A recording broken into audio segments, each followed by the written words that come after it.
सबसे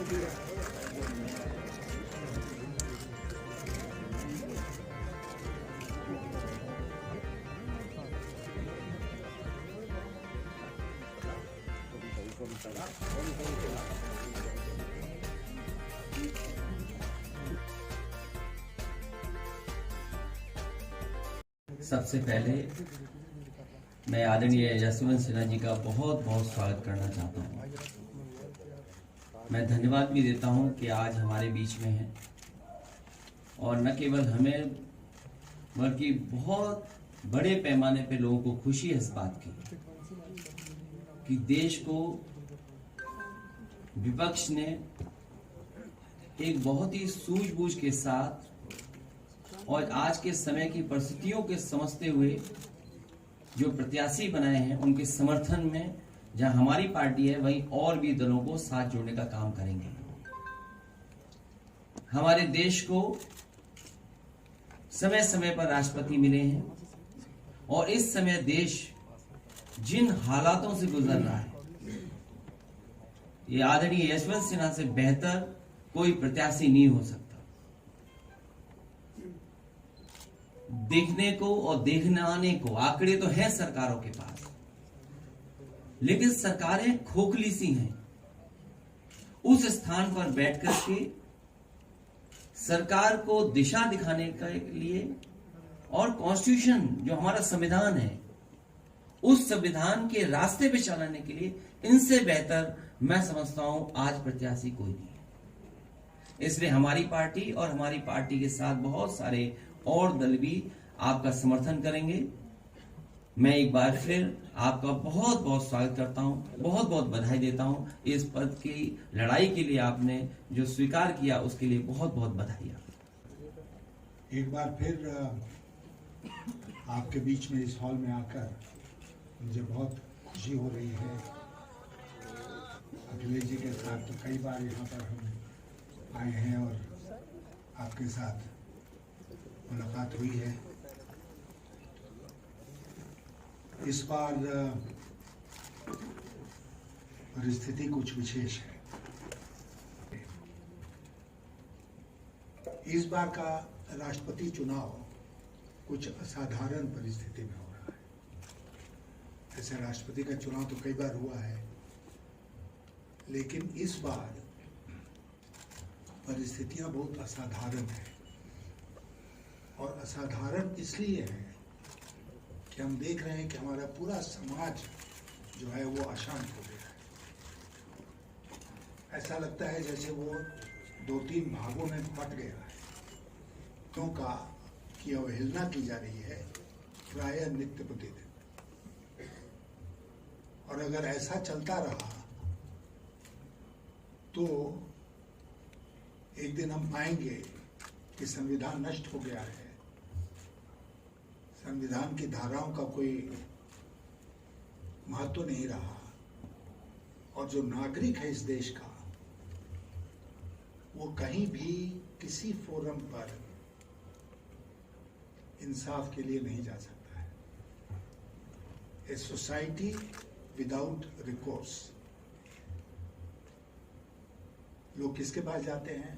अपने प्रतिनिधि के पास, अपने क्षेत्र के जो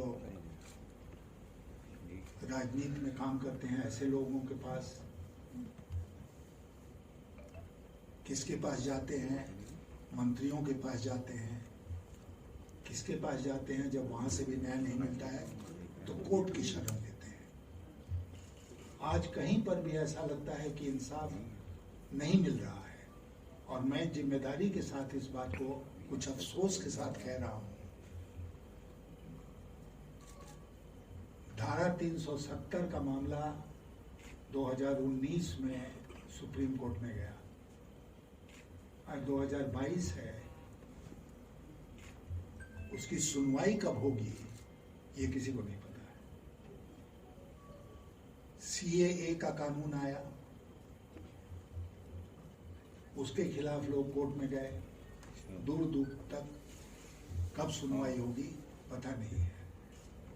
कुछ मामले तो बहुत त्वरित ढंग से सुप्रीम कोर्ट सुन लेता है, लेकिन अनेक महत्वपूर्ण मामले हैं जिसमें अप्रत्याशित विलंब होता है, और हम सब जानते हैं कि justice delayed is justice denied. तो इंसाफ नहीं मिल रहा है समाज में। ऐसा लगता है कि हुकूमत में बैठे हुए लोग जो हैं वो चाहते हैं कि समाज बटे, क्योंकि एक बटे हुए समाज से उनको यह आशा पैदा होती है कि उनको वोट मिल जाएगा। तो ये वोट की राजनीति हम लोग कहाँ तक ले जाना चाहते हैं, किस हद तक ले जाना चाहते हैं, और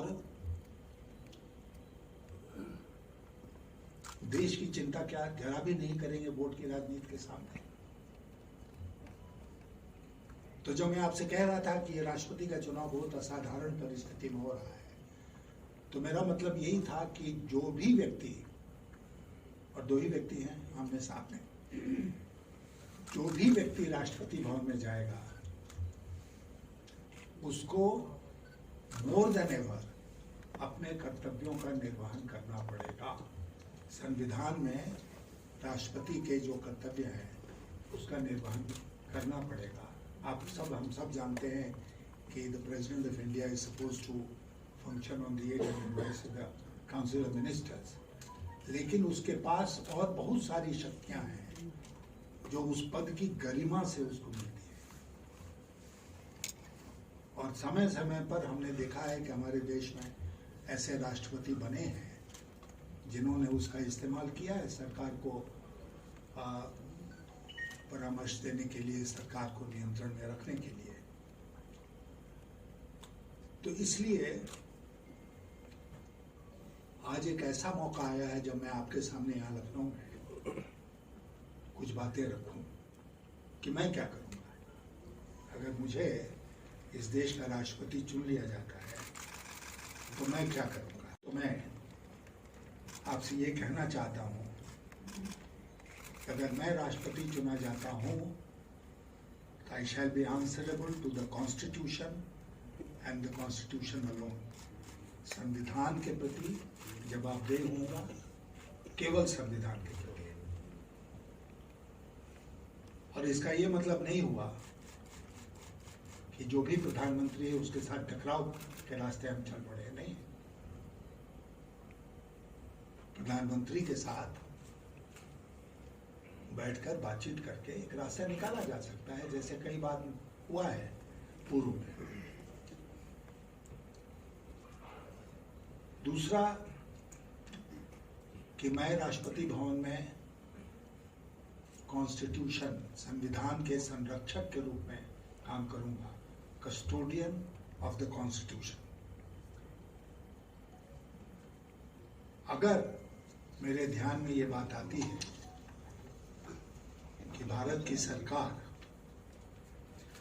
कुछ ऐसा कर रही है जिससे कि प्रजातंत्र का हनन हो रहा है, नुकसान हो रहा है। हमने देखा महाराष्ट्र में क्या हुआ, उसके पहले हमने देखा था कर्नाटक में क्या हुआ, मध्य प्रदेश में क्या हुआ, गोवा, मेघालय, कई राज्यों में चुनी सरकारों को गिराने का काम किया गया।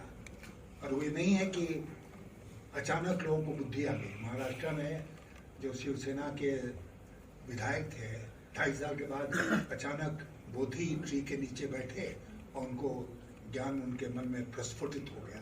ऐसा नहीं हुआ। हम सब जानते हैं कि क्या खेल हुआ।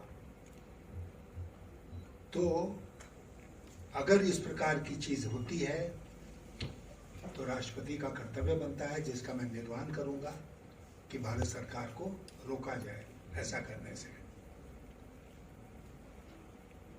फिर मैंने आपसे कहा कि जो सांप्रदायिक